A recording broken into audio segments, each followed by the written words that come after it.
Okay, so hello friends. Today I am going to explain one very interesting and one very important concept, which is completing the square method. This is of class 10th chapter quadratic equation.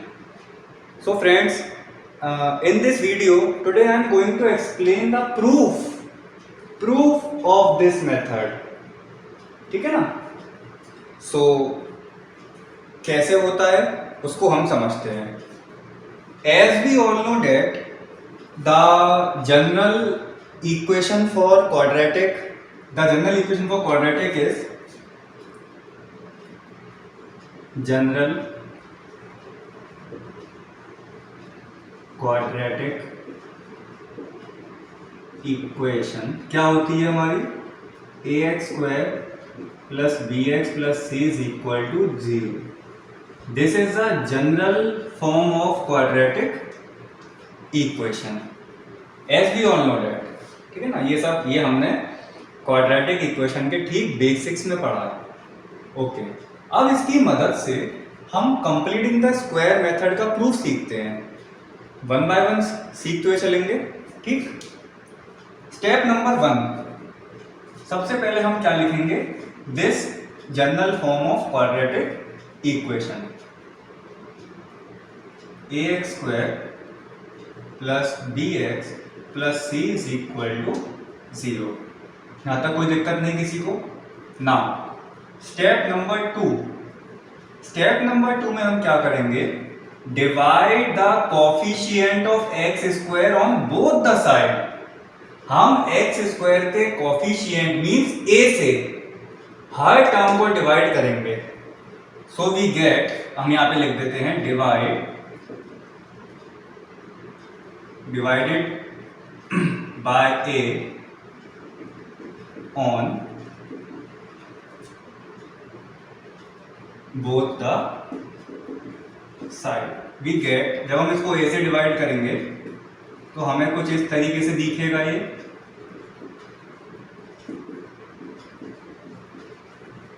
ठीक है, this a cancel out by this a, so we get x square plus b upon a x, ठीक, c upon a and 0 upon a 0.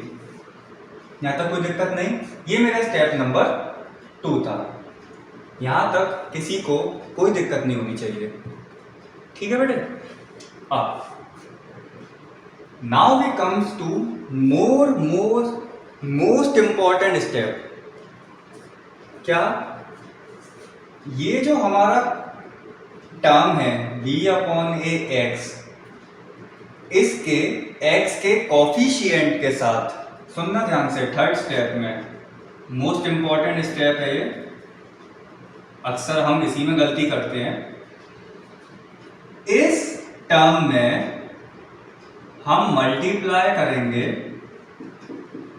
Multiply by 1/2 किस में? In the coefficient of x में. करो multiply.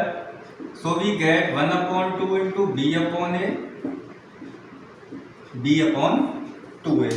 ठीक, क्या करा हमने 1/2 का मल्टीप्लाई करा x के कोफिशिएंट के साथ. ठीक, कोई दिक्कत नहीं आता. अब इतना करने के बाद इसका हम करेंगे square. Now square this value. Now square this value, we get, इस वैल्यू को अगर हम स्क्वायर करेंगे तो कुछ इस तरीके से करते हैं हम. ठीक, और इसका स्क्वायर करने के बाद हमें मिलेगा b स्क्वायर अपॉन 4a का होल स्क्वायर. ठीक है बेटे, यहां तक कोई दिक्कत नहीं किसी को? बढ़िया. अब समझना ध्यान से, इसको मैं मान ले रहा हूं a.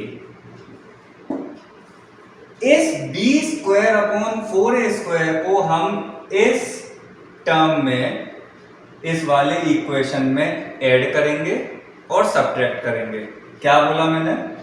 b square upon 4a square को हम इसमें ऐड करेंगे और सब्ट्रैक्ट करेंगे. लिख देते हैं इसको. ना एड एंड सब्ट्रैक्ट, इसको ए रहने दो। Now add and subtract b square upon 4a square in first. क्या मिलेगा मुझे, देखते हैं। X square upon b upon a x plus c upon a, b square upon 4a square में add कर रहा हूँ और b square upon 4a square ही मैं क्या कर रहा हूँ, सब्ट्रैक्ट कर रहा हूँ। कोई दिक्कत यहाँ तक कोई दिक्कत नहीं होनी चाहिए। ठीक है बेटे, ठीक है बेटा, ध्यान देना, यहाँ तक बात सबको समझ में आ गई होगी। अब इसके बाद मैं कांस्टेंट वैल्यूज को, कुछ वैल्यूज को मैं आरएचएस में ले जाना चाहता हूं।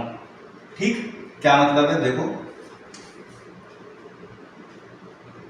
एक्स स्क्वायर को यहीं रखा रहने दो, बी अपॉन ए एक्स को भी यहीं रखा रहने दो और b square upon 4a square को भी हम यहाँ रखा रहने देते हैं।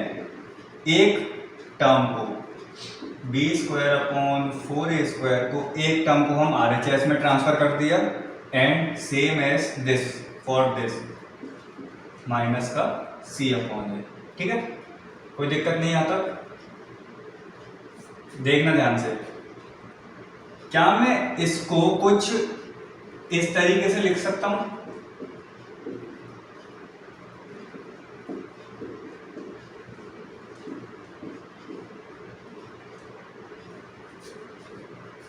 B square upon 4a square को क्या मैं b अपॉन 2a का होल स्क्वायर लिख सकता हूँ? हाँ सर लिख सकते हैं। एक्स स्क्वायर को x का होल स्क्वायर लिख सकते हैं? हाँ लिख सकते हैं। ठीक, ठीक है। अब इसको, इसका जरा एलसीएम ले लो। एक काम करें, इसमें a से ऊपर नीचे मल्टीप्लाई अगर हम करेंगे तो ac अपॉन a स्क्वायर हो जाएगा। सिमिलरली अगर आप चाहो तो 4 से भी ऊपर नीचे मल्टीप्लाई करा दो, तो ये अगर हम यहाँ पे इस वाले टर्म में 4a से न्यूमरेटर और 4a से डिनोमिनेटर में मल्टीप्लाई करते हैं तो हमें क्या मिल जाएगा, 4ac अपॉन 4a स्क्वायर। ठीक है, और इसका एलसीएम लेके सॉल्व करके हमें मिल जाएगा b square minus 4ac upon 4a का होल स्क्वायर। कोई दिक्कत यहाँ तक? ये वाला स्टेप आपको समझ में आ गया होगा। मतलब मैंने क्या करा है, c अपॉन ए में 4a का और 4a से मल्टीप्लाई कर दिया न्यूमरेटर और डिनोमिनेटर में। ठीक है, तो 4ac अपॉन 4a स्क्वायर ये मुझे मिला। अब इसके बाद एक बात बताओ, ये कुछ फॉर्मूली बन जा रही है हमारी, a square plus b square plus 2ab कुछ फॉर्म सी बन रही है। देखो, क्या मैं इसको, इस पूरे को ऐसे लिख सकता हूं, x plus b upon 2a का whole square is equal to this value b square minus 4ac upon 4a square. अब आप कहोगे सर ये कहां से आ गया, सबसे इंपॉर्टेंट चीज ये कहां से आ गया। देखो इसको आप एक्सपेंड करके देखो, a square plus b square plus 2ab, तो 2 यहां पे कर लेता हूं मैं, plus 2 into a into b की वैल्यू ये थी, 2 से 2 कैंसिल, तो b अपॉन 2x या सॉरी 2 से 2 तो b अपॉन ax, यही वाली वैल्यू आ रही थी। इतना हमें आइडेंटिफाई करना आना चाहिए बेटा, आना चाहिए। ठीक, अब इस पूरे होल स्क्वायर को उठा के यहां रख दो, तो यहां पे अंडर रूट लग जाएगा।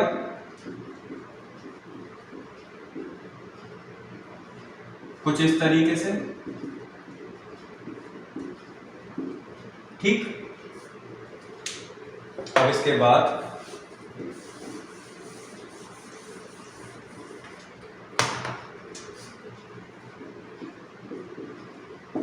न्यूमिनेटर तो एज इट इज ठीक ही है, बी स्क्वायर अपॉन 4ac है ना, अपॉन प्लस माइनस,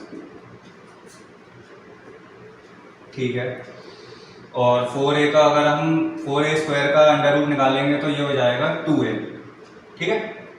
अच्छा, इस प्लस के b अपॉन 2a को हम RHS में ले जाते हैं तो ये हो जाएगा माइनस का b upon 2a plus minus under root b square minus 4ac।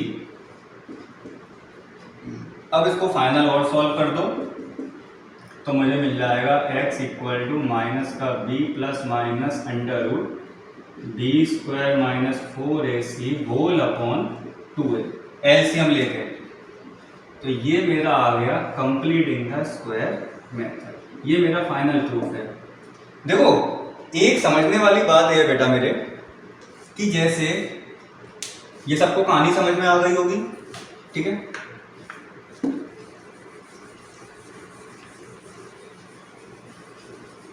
देखो एक इंपॉर्टेंट चीज समझ लो सब, जैसे b square minus 4 equal to 0 कुछ इस तरीके से दे रखा है, ठीक। और अगर हम इस 4 को इधर ले जाएं, कोई दिक्कत, प्लस का यहाँ पे माइनस का 4 है तो इधर प्लस का हो जाएगा। ये बात सब सीख के आए हैं कि यहाँ से जब हम स्क्वायर हटाते हैं तो इधर अंडर रूट आ जाता है, लेकिन ध्यान में रखने वाली बात है, जब आप यहाँ से स्क्वायर हटाते हो तो यहाँ पे अंडर रूट तो आता है, बट इधर हमारे पास एक साइन आ जाता है प्लस माइनस का। प्लस माइनस का मतलब ये होता है बेटे कि इधर दो रूट्स आएंगे, एक प्लस की वैल्यू आएगी, एक माइनस की वैल्यू आएगी। तो हालांकि अंडर रूट 4 की वैल्यू तो 2 होती है, लेकिन b की वैल्यू यहाँ पे बेटे 2 आ जाएंगी, एक प्लस का 2 और एक माइनस का 2। अब आप कहोगे सर ये कैसे हो गया, ऐसा तो हमने सीखा ही नहीं है। बेटा ये सबसे इंपॉर्टेंट कॉन्सेप्ट है, जब आप स्क्वायर हटा के इधर अंडर रूट लगाते हो तो साथ में यहाँ पे प्लस माइनस का सिंबल आता है। इसका मतलब यहाँ पे दो रूट निकलते हैं, एक प्लस का और एक माइनस का। अब आप चाहो तो इसको एक ट्रेडिशनल तरीके से भी कर सकते हो, जो हम क्लास 8 में करते थे। कैसे देखना बेटा, दिस इज वेरी इंपॉर्टेंट। तो यहाँ पे आपका कंफ्यूजन दूर हो जाएगा कि प्लस माइनस आया कैसे। जैसे सेम एग्जांपल ले रहा हूं मैं, तो इसको मैं ऐसे लिख सकता हूं 4 को, तो a square minus b square form बन गई। इसका एक्सपेंशन सब जानते हैं, a प्लस बी प्लस 2 और a माइनस बी होता था, means b minus 2 equal to 0। अब हम ये हमारा फैक्टराइज हो गया, हर फैक्टर को हम 0 के बराबर लिखते थे बेटे। एक यहां से b की वैल्यू आ गई माइनस का 2 और एक b की वैल्यू आ गई 2, तब भी तो b की दो वैल्यू आ रही है। यही मतलब है बेटा, ठीक है। तो इस चीज को सब लोग ध्यान रखेंगे, and this is the required proof for the completing the square method for class 10th chapter quadratic equation. I hope you all are enjoyed this video. This is very important concept बेटा, ठीक है।